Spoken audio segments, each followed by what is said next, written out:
फातिमा की रानी माँ, प्रभु यीशु की माँ, आसरा तू ही है माँ।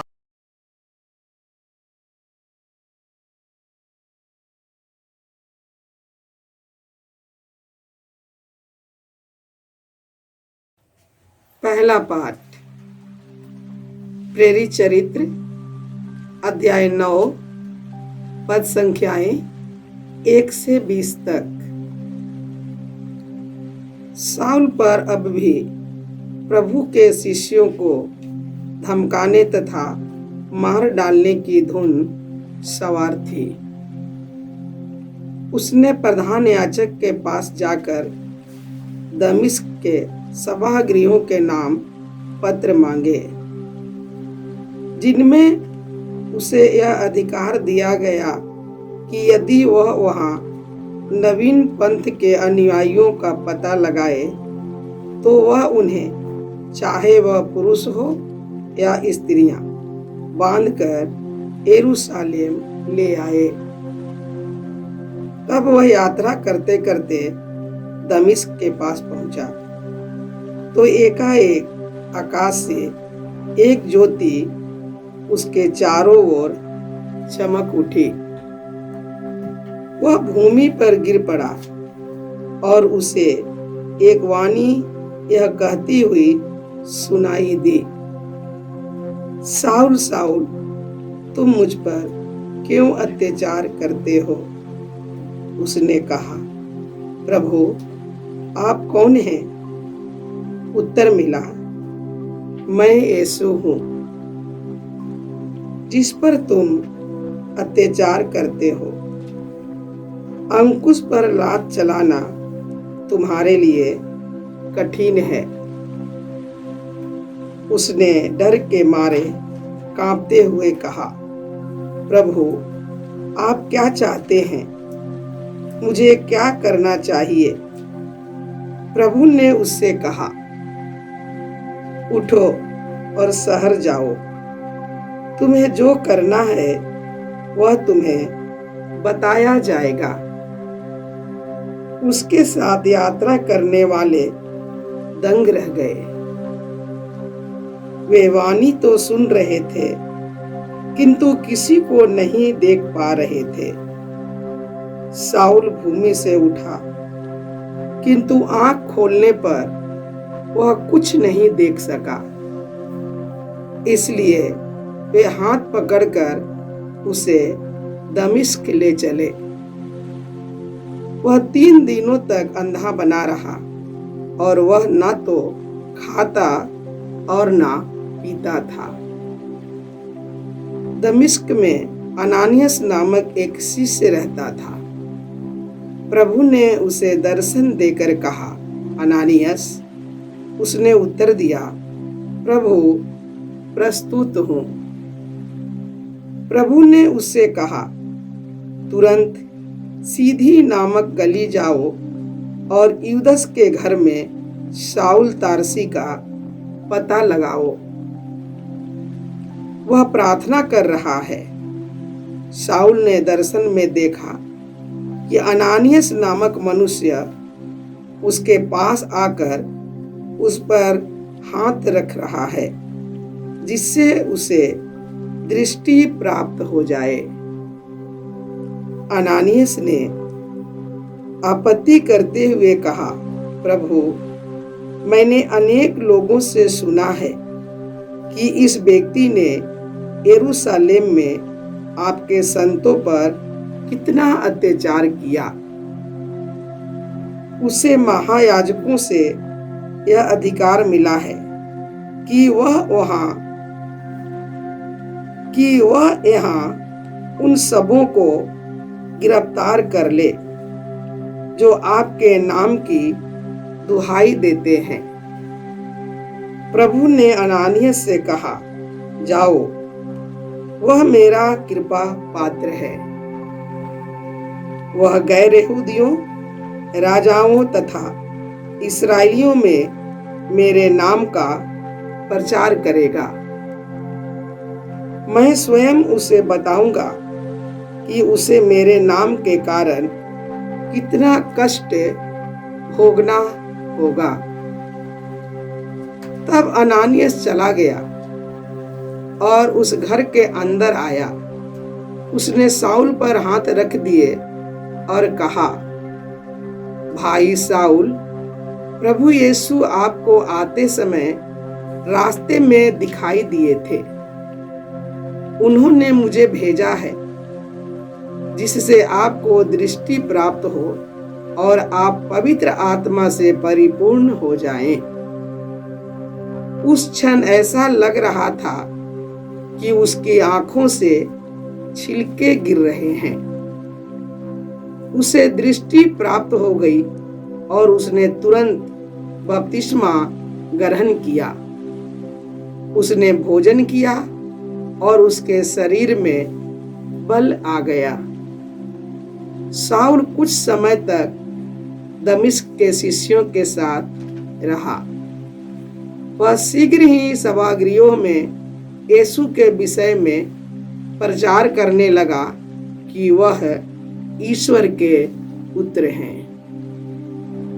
प्रभु की वाणी। ईश्वर को धन्यवाद। भजन अनुवाक्य। संसार के कोने कोने में जाकर सुसमाचार का प्रचार करो। संसार के कोने कोने में जाकर सुसमाचार का प्रचार करो। हे समस्त जातियों, प्रभु की स्तुति करो। हे समस्त राष्ट्रों, उसकी महिमा गाओ।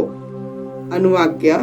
संसार के कोने कोने में जाकर सुसमाचार का प्रचार करो। संसार के कोने कोने में जाकर सुसमाचार का प्रचार करो। क्योंकि हमारे प्रति उसका प्रेम समर्थ है। उसकी सत्य प्रतिज्ञता सदा सर्वदा बनी रहती है। अनुवाक्य। संसार के कोने कोने में जाकर सुसमाचार का प्रचार करो। संसार के कोने कोने में जाकर सुसमाचार का प्रचार करो। जय घोष। हालेलुया। प्रभु कहते हैं, जो मेरा मांस खाता और मेरा रक्त पीता है वह मुझ में निवास करता है और मैं उसमें। हालेलुया। प्रभु आप लोगों के साथ हो और आपकी आत्मा के संत यूहन्ना के अनुसार पवित्र सुसमाचार। हे प्रभु तेरी महिमा हो। अध्याय 6 पद संख्याएं 52 से 59 तक।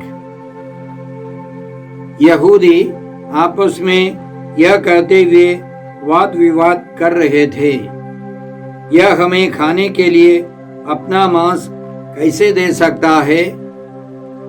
इसलिए यीशु ने उनसे कहा, मैं तुम लोगों से कहे देता हूँ, यदि तुम मानव पुत्र का मांस नहीं खाओगे और उसका रक्त नहीं पियोगे तो तुम्हें जीवन प्राप्त नहीं होगा। जो मेरा मांस खाता और मेरा रक्त पीता है उसे अनंत जीवन प्राप्त होता है और मैं उसे अंतिम दिन पुनर्जीवित कर दूंगा, क्योंकि मेरा मांस सच्चा भोजन है और मेरा रक्त सच्चा पेय। जो मेरा मांस खाता और मेरा रक्त पीता है वह मुझ में निवास करता है और मैं उसमें। जिस तरह जीवंत पिता ने मुझे भेजा है और मुझे पिता से जीवन मिलता है, उसी तरह जो मुझे खाता है उसको मुझसे जीवन मिलेगा। यही वह रोटी है जो स्वर्ग से उतरी है। वह उस रोटी के सदृश नहीं है जिसे तुम्हारे पूर्वजों ने खाया था, वे तो मर गए, किंतु जो यह रोटी खाएगा वह अनंत काल तक जीवित रहेगा। यीशु ने कफरनहूम के सभागृह में शिक्षा देते समय यह सब कहा। प्रभु का सुसमाचार। हे क्रिस्त तेरी स्तुति हो। जय यीशु क्रिस में प्रिय भाई और बहनों, आज का पहला पाठ प्रेरित चरित्र अध्याय 9 से है और संख्याएं 1 से 20 तक। इसमें हमने सुना कि किस प्रकार प्रभु यीशु ने साउल को, एक कट्टर यहूदी फरीसी को अपनाया, अपने प्रेरित के रूप में नियुक्त किया। हम जानते हैं कि कलीसिया में पेतरुस के बाद संत पौलुस का मान है। 29 जून को हम लोग संत पेतरुस और संत पौलुस का पर्व मनाते हैं। इसलिए आदिम कलीसिया से इन महान संत को बहुत आदर के साथ विश्वासी गण स्वीकार करते थे। साउल को अधिकार मिला था कि ग्रीस भक्तों को सताने के लिए, उनको जेल में डालने के लिए, और साउल अपने साथियों के साथ यात्रा कर रहे थे, दमिश्क की ओर जा रहे थे और प्रभु ने उनको मार गिराया। जब उन्होंने पूछा, प्रभु आप कौन है, तो यीशु क्या कहना था, मैं यीशु हूँ जिस पर तुम अत्याचार करते हो। उठो और शहर जाओ, तुम्हें जो करना है वह तुम्हें बताया जाएगा। और वे अंधे हो गए। 3 दिन और 3 रात वे कुछ नहीं खा सके, पानी नहीं पीते थे और अंधे हो गए। प्रभु ने एक दूसरे भक्त अनानियस को बुलाया और साउल के पास भेजा और साउल के ऊपर उन्होंने प्रार्थना की। साउल से अनानियस ने कहा, भाई साउल, प्रभु यीशु आपको आते समय रास्ते में दिखाई दिए थे। उन्होंने मुझे भेजा है जिससे आपको दृष्टि प्राप्त हो और आप पवित्र आत्मा से परिपूर्ण हो जाए। क्योंकि यीशु ने अनानियास को समझाया था कि साउल मेरे कृपा पात्र हैं, वह मेरे लिए बहुत दुख सहेंगे। इसलिए अनानियास ने जाकर साउल की सहायता की, साउल के लिए प्रार्थना की और साउल की आंखों से छिलके गिर गए। उन्होंने अच्छी तरह देखा, बपतिस्मा ग्रहण किया, भोजन किया। वह नई शक्ति पाकर बोलने लगे, प्रचार करने लगे। वह शीघ्र ही सभागृहों में यीशु के विषय में प्रचार करने लगे कि यीशु ईश्वर के पुत्र हैं, यीशु ईश्वर के पुत्र हैं। तो इस महान घटना से हम क्या क्या सीख सकते हैं? बहुत सारे रहस्य इन घटनाओं में छिपे हैं। सबसे पहले संत पौलुस खुद समझाते हैं कि ईश्वर की योजना ईश्वर पूरी करता है। इफिसियों के नाम पत्र अध्याय 1 पद संख्या 11 से हम लोग इस प्रकार पढ़ते हैं, ईश्वर सब बातों में अपने मन की योजना पूरी करता है। उसके अनुसार उसने निर्धारित किया कि हम यहूदी मसीह द्वारा बुलाए जाए और हम लोगों के कारण उसकी महिमा की स्तुति हो। ईश्वर ने अपनी योजना पूरी की है। संत पौलुस यीशु के लिए काम करे, यीशु के महान प्रेरित के रूप में कार्य करे, यह ईश्वर की योजना थी।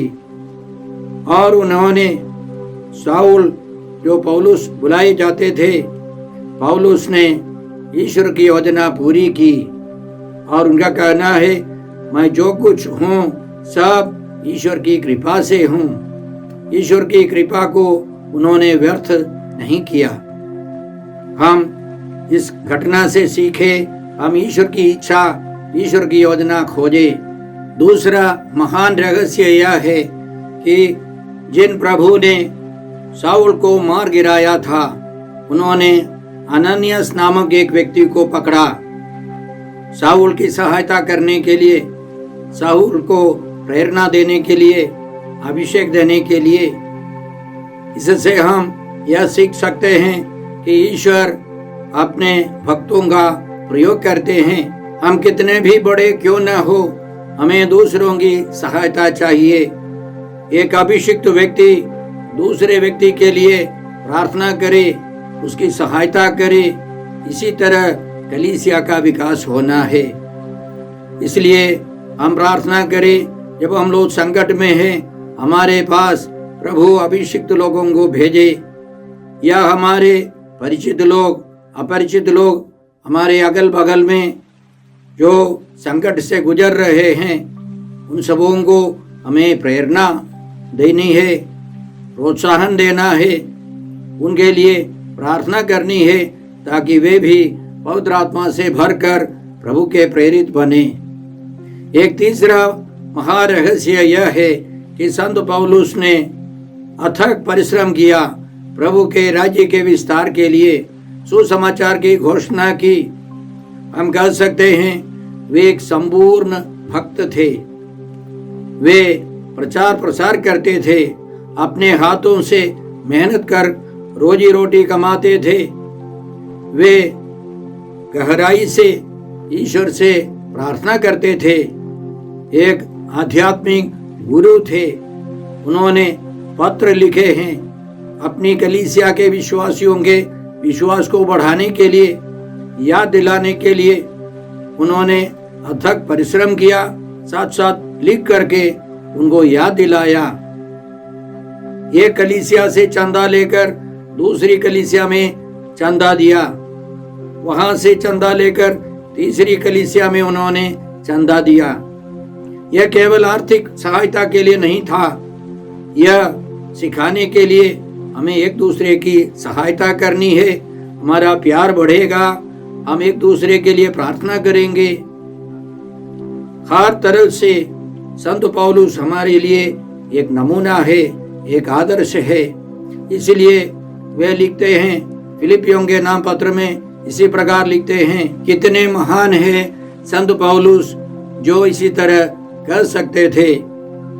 हम उनसे यह कृपा मांगते हैं। आज के पहले पाठ के पवित्र वचनों में सबसे महान रहस्य यह है कि प्रभु यीशु साउल को समझाते हैं, मैं यीशु हूँ जिस पर तुम अत्याचार करते हो।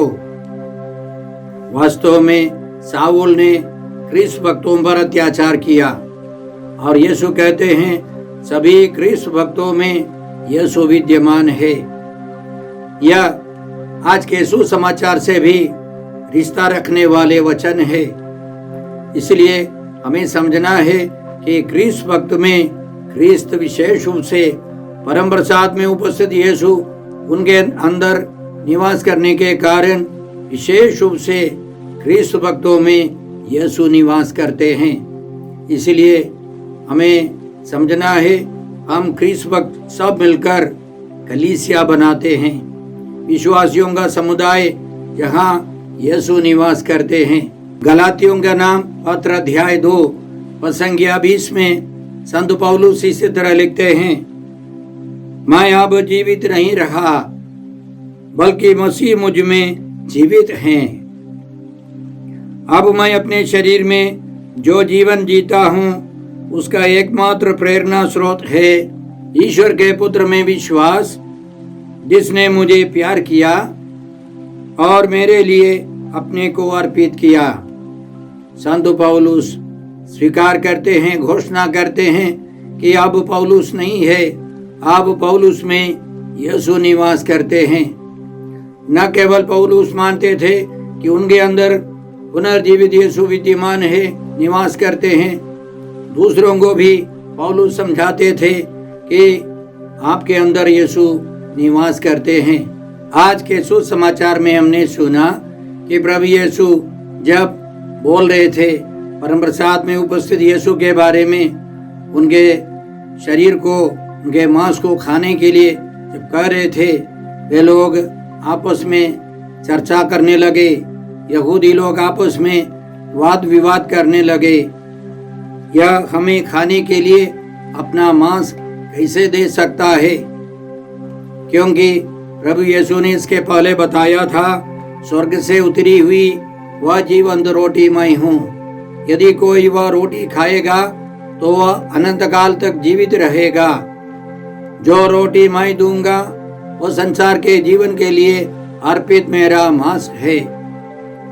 हर यहूदी जानता था कि मूसा के नियमों में मनुष्य का मांस खाना या किसी जानवर का खून तक पीना मना था। अब यीशु बोले कि उनके शरीर को, उनके मांस को खाना है। इसके पहले जब यीशु ने बताया जीवन की रोटी मैं हूँ, सबके सब मेरे पास आओ, विश्वास करो, तो उनको एक समस्या थी। सुनने वाले कहने लगे, क्योंकि हम इसके माता पिता को सब जानते हैं।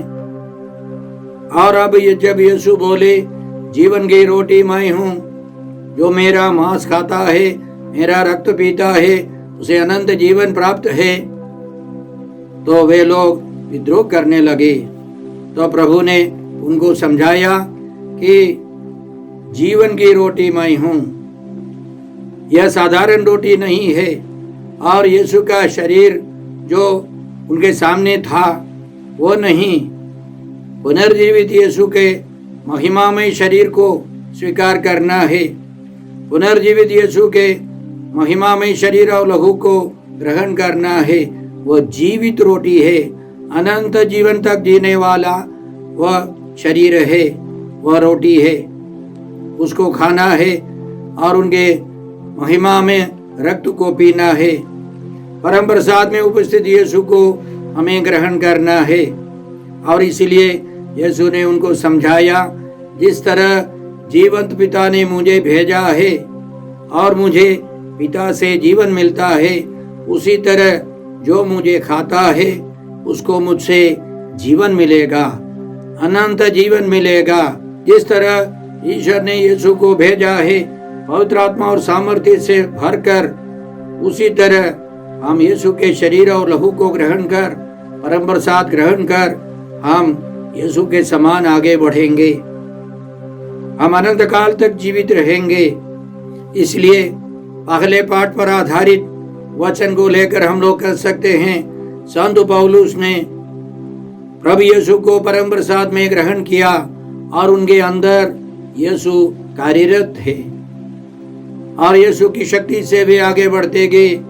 इसलिए वे कह सके, अब यीशु मुझ में निवास करते हैं, जीवन बिताते हैं। वे यीशु के लिए जीते थे, यीशु उनके लिए जीते थे और उनके द्वारा महान कार्य संपन्न हो गए। इसलिए संत पौलुस कुरिन्थियों के नाम पहले पत्र अध्याय 11 में इस प्रकार लिखते हैं, संख्याई 26 से, इस प्रकार जब जब आप लोग यह रोटी खाते और यह प्याला पीते हैं तो प्रभु के आने तक उनकी मृत्यु की घोषणा करते हैं। प्रभु यीशु के जीवन में हम प्रवेश करते हैं, हमारे अंदर प्रभु यीशु निवास कर कार्य करते हैं। इसलिए जो अयोग्य रीति से वह रोटी खाता या प्रभु का प्याला पीता है, वह प्रभु के शरीर और रक्त के विरुद्ध अपराध करता है। अपने अंतःकरण की परीक्षा करने के बाद ही मनुष्य वह रोटी खाए और वह प्याला पिए। हमें योग्य रीति से प्रभु यीशु के शरीर और लहू को ग्रहण करना है। यदि हम योग्य रीति से परम प्रसाद में उपस्थित यीशु को ग्रहण करते हैं तो अपार शक्ति है और जहाँ हम जीते हैं, जहाँ हम जाते हैं, पुनर्जीवित यीशु की शक्ति फैलती जाएगी। हम विश्वास करें या नहीं करें, एक विश्वासी जो प्रभु यीशु को ग्रहण करता है वह जहाँ जाए सुसमाचार का प्रचार होगा। शैतानी बंधन, शैतानी हरकतें समाप्त होती जाएंगी। हम प्रभु से कृपा मांगते हैं, जैसे हम लोगों ने पहले पाठ में सुना, हम भी संत पौलुस के समान प्रभु के प्रति ईमानदार रहें, प्रभु के लिए हम अथक परिश्रम करते रहें। हे अब्बा पिता, हे प्रभु यीशु, हे पवित्र आत्मा ईश्वर, आज के सारे पवित्र वचनों के लिए हम तुझे धन्यवाद देकर तुझसे प्रार्थना करते हैं कि हम भी संत पौलुस के समान योग्य रीति से परम प्रसाद ग्रहण कर तेरे लिए जीवन बिता सके, तेरे राज्य का विस्तार हो। हम यह प्रार्थना करते हैं प्रभु क्रिस्त के द्वारा। हमारे प्रभु यीशु क्रिस्त की कृपा, ईश्वर का प्रेम और पवित्र आत्मा का साहचर्य आप सबों को प्राप्त हो। आमीन।